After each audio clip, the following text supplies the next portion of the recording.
দর্শক, পাঠক, সকাল সন্ধ্যার কি খবরে আপনাকে স্বাগত। বার্তা কক্ষ থেকে আজ সঙ্গে আছি সিরাজুম মনিরা।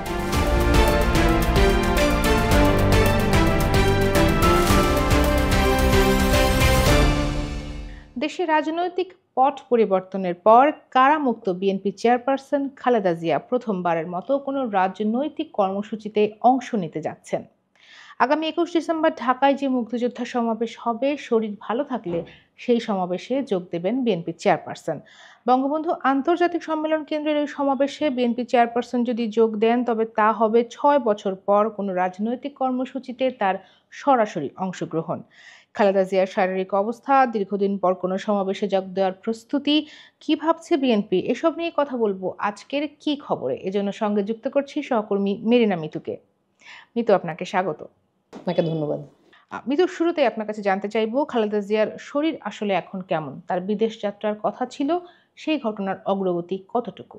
আচ্ছা, আপনি জানেন যে বিএনপির চেয়ারপারসন বেগম খালেদা জিয়া, উনি ৭৯ বছর বয়স।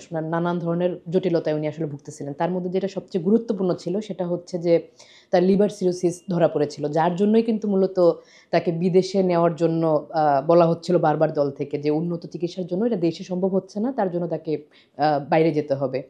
তবে রিসেন্টলি যেটা হয়েছে যে সরকার পতনের পরে এই উদ্যোগটা নেওয়া হয়েছিল খুব দ্রুত গতিতে। যেমন তার পাসপোর্ট করা হয়েছে, তার ভিসা প্রসেসিং আগানো হয়েছে। তবে সর্বশেষ যেটা জানানো হলো যে তার যে একটি এয়ার অ্যাম্বুলেন্স দরকার তার শারীরিক কারণে, সেটা আসলে এখনো পর্যন্ত তারা ম্যানেজ করতে পারে নাই, যার কারণে সেই জিনিসটা আসলে পিছিয়ে গেছে। ওনার যে ব্যক্তিগত চিকিৎসক ডক্টর AZM জাহিদ হোসেন, তিনি জানিয়েছিলেন যে ডিসেম্বরের ৮ তারিখে আসলে তার যাওয়ার একটা সম্ভাবনা ছিল, সেটিও আসলে পিছিয়ে গেছে এই এয়ার অ্যাম্বুলেন্সের কারণে, কারণ এটা এখনও তারা আসলে রেডি করতে পারে নাই। তো তারা আশা করতেছেন যে হয়তোবা ডিসেম্বরের শেষে কিংবা জানুয়ারিতে যদি তার শারীরিকভাবে উনি ফিট থাকেন, কারণ তারা বলছেন যে ফ্লাই করার জন্য আসলে বেগম জিয়ার শারীরিক ওই ফিটনেসটা দরকার, যেটা আসলে এই মুহূর্তে তার নাই। সো একই সাথে তার ফিটনেস, দ্বিতীয়ত আসলে এয়ার অ্যাম্বুলেন্সটা রেডি হলেই উনি যাবেন আর কি। ৬ বছর পর খালেদা জিয়া কোনো সমাবেশে যোগ দিচ্ছেন। আমরা জানি, বেশ কয়েক বছর ধরে ভারপ্রাপ্ত চেয়ারম্যান হিসেবে দলের নেতৃত্ব দিচ্ছেন তার ছেলে তারেক রহমান। তো এই সমাবেশের মাধ্যমে রাজনীতিতে খালেদা জিয়ার সক্রিয় হয়ে ওঠার ইঙ্গিত মিলছে কি? দেখুন, ৫ই আগস্ট আসলে শেখ হাসিনা সরকার পতনের পরে খালেদা জিয়ার বিরুদ্ধে যে মামলাগুলো ছিল সেগুলো কিন্তু আসলে যে সাজাগুলো ছিল সেগুলো কিন্তু মওকুফ করা হয়েছে। তারপরেও কিন্তু উনি পাবলিকলি কোনো প্রোগ্রামে উনি কিন্তু যোগ দেন নাই। যদিও তিনি গত নভেম্বরের ২১ তারিখ সম্ভবত যেখানে কিনা সেনাকুঞ্জে উনি সশস্ত্র বাহিনী দিবস উপলক্ষে তিনি আমন্ত্রিত ছিলেন এবং সেখানে তিনি যোগ দিয়েছেন। একই সাথে ৫ তারিখের পরে কিন্তু তিনি নয়াপল্টনে ভার্চুয়ালি কিন্তু বক্তব্য রাখছেন। তবে পাবলিকলি উনি উপস্থিত থেকে কোনো প্রোগ্রামে, এটাই কিন্তু প্রথম হতে যাচ্ছে যেটা কিনা ২১ তারিখে মুক্তিযোদ্ধা দল আসলে মুক্তিযোদ্ধা সমাবেশ করতেছে, যেখানে কিনা বলা হচ্ছে যে তিনি প্রধান অতিথি হিসেবে উপস্থিত থাকবেন। সো আমরা কিন্তু দেখতে পাচ্ছি যে তারেক রহমানের দেশে ফেরা নিয়েও একটি সম্ভাবনা রয়েছে, যেখানে কিনা বলা হচ্ছে জানুয়ারির মধ্যেই কিন্তু তারেক রহমান আসলে দেশে ফিরতে পারেন। আবার নেতাকর্মীরা কিন্তু এটাও মনে করছেন যে এখনই কেন না, কারণ তার বিরুদ্ধে যে মামলাগুলো আছে সেগুলো কিন্তু একটির পর একটি, সেটে কোনোটা থেকে সাজা মওকুফ হচ্ছে, কোনোটা নিষ্পত্তি হচ্ছে। কিন্তু যেহেতু এই মাঝখানের সময়টাতে তিনি এখনো আসতেছেন না, তো নেতাকর্মীদের কিন্তু বেগম জিয়ার প্রতি আলাদা একটা তাদের একটা আগ্রহের জায়গা রয়েছে, যেটা কিনা আমরা ৫ তারিখের পরে নয়াপল্টনে যে সমাবেশ করেছে বিএনপি, সেখানে যখন তিনি ভার্চুয়ালি বক্তব্য রেখেছেন তখন কিন্তু আমরা সেই উত্তেজনাটা দেখতে পেয়েছি। তো বিএনপির কাছ থেকে আমাদের যেটা ধারণা, আমরা যেটা পেয়েছি যে তারা মনে করছেন যে মুক্তিযোদ্ধা সমাবেশ উপলক্ষে ডিসেম্বর মাসে খালেদা জিয়ার যে উপস্থিতিটা, সেটা আসলে নেতাকর্মীদের মধ্যে অনেক বেশি আগ্রহের জায়গা তৈরি করবে, তাদেরকে আসলে অনেক বেশি স্বতঃস্ফূর্ত করবে।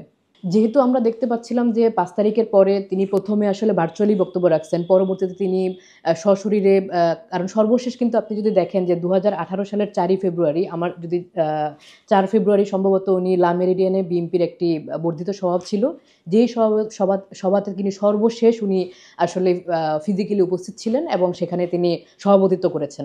অ্যান্ড তারপরেই কিন্তু ৪ দিন পরেই কিন্তু ৮ তারিখে ৮ ফেব্রুয়ারি তিনি কারাগারে চলে যান। অ্যান্ড তারপর থেকেই কিন্তু তাকে কোনো দিন কোনো প্রোগ্রামে, বিএনপির হোক কিংবা কোনো পাবলিক প্রোগ্রামে তাকে দেখা যায়নি। যেহেতু এত বছর পরে, বিপ্লবের এই পরে, জুলাইয়ের বিপ্লবের পরে তিনি আবারও আসতেছেন। সো এই ধারাবাহিকতায় থেকে দেখা যাচ্ছে যে তিনি আস্তে আস্তে আসলে দলীয় কার্যক্রমে অংশগ্রহণ করছেন এবং সেই জায়গা থেকে উনি সক্রিয় হওয়ার চেষ্টা করছেন। মুক্তিযোদ্ধা সমাবেশটি ঘিরে বিএনপির লক্ষ্য আসলে কি? দলটির প্রস্তুতি কেমন সেটাও আমাকে বলবেন, আর দলের নেতারা কি বলছেন এই সম্পর্কে সেটাও জানতে চাই। দেখুন, আমার সাথে আসলে কথা হয়েছে মুক্তিযোদ্ধা দলের সভাপতি ইশতিয়াক আজিজ উলফাত ওনার সাথে, যিনি জানিয়েছেন যে দুদিন আগেই কিন্তু বীর মুক্তিযোদ্ধা মেজর হাফিজউদ্দিন তিনি খালেদা জিয়ার সঙ্গে দেখা করে তাকে মুক্তিযোদ্ধা সমাবেশ যেটি ২১ তারিখে করতে যাচ্ছে সেখানে আমন্ত্রণ জানিয়ে আসছেন, এবং তার মাধ্যমে জানতে পেরেছিলাম যে খালেদা জিয়া তিনিও আশ্বস্ত করেছেন যে তার শারীরিক যদি কোনো ধরনের ডিফিকাল্টিস না হয় ইমার্জেন্সি, তাহলে তিনি সেই সমাবেশে যোগ দিবেন। ইশতিয়াক আজিজ উলফাত আরও যা বলেছেন যে এই সমাবেশকে ঘিরে তাদের একটি, যেহেতু সেখানে ২টি ঘটনা, একটি হচ্ছে বিজয়ের মাস, দ্বিতীয়টি হচ্ছে গিয়ে যে সর্বপ্রথম এতদিন পরে, এত বছর পরে আসলে তাদের যে চেয়ারপারসন তিনি উপস্থিত থাকবেন, সে কারণে তিনি কিন্তু বলতেছেন যে এটা আসলে এই দীর্ঘ যে ১৫-১৬ বছর, সেই ১৬ বছরের মধ্যে সবচেয়ে বড় সমাবেশ হতে যাচ্ছে, যার কারণে তিনি সারা দেশ থেকে মুক্তিযোদ্ধাদেরকে ঢাকায় আনার প্রস্তুতি নিচ্ছেন। তাদের আসলে প্রত্যাশা যে যেহেতু তারা এটি নিয়ে প্রস্তুতি নিচ্ছেন, আজকে সন্ধ্যাতেও তারা এইটি নিয়ে একটি সংবাদ সম্মেলন করবেন বলে জানিয়েছেন, যেখানে তারা হয়তোবা জানাবেন যে এখানে কতজন হতে পারে, কি পরিমাণে বিশাল সমাগম আসলে হবে। তবে তারা আসলে প্রত্যাশা করছেন যে যেহেতু তারা এই বিজয় দিবস উপলক্ষে মুক্তিযোদ্ধা এত বড় একটি সমাবেশ করছে যেখানে দলের চেয়ারপারসন থাকবেন, সেখানে আসলে তারা সারা দেশ থেকে যত মুক্তিযোদ্ধা আছেন সবাইকে আসলে তারা প্রত্যাশা করছেন, সবার কাছেই তারা আসলে তাদের আমন্ত্রণ পৌঁছে দিচ্ছেন। মিতু, আমাদের সঙ্গে যোগ দেওয়ার জন্য আপনাকে অনেক ধন্যবাদ। আপনাকে ধন্যবাদ। দর্শক এতক্ষণ সঙ্গে ছিলেন, আপনাদেরকেও ধন্যবাদ। দেশ বিদেশের নানা খবরের বিশ্লেষণ আদ্যপান্ত জানতে পড়ুন সকালসন্ধ্যা.com। আর সামাজিক যোগাযোগ মাধ্যম ইউটিউব এবং ফেসবুকে আমরা প্রকাশ করছি বিভিন্ন ধরনের ডিজিটাল কন্টেন্ট। দেখুন সেগুলো, লিখুন আপনার কমেন্ট, থাকুন সকাল সন্ধ্যার সঙ্গে।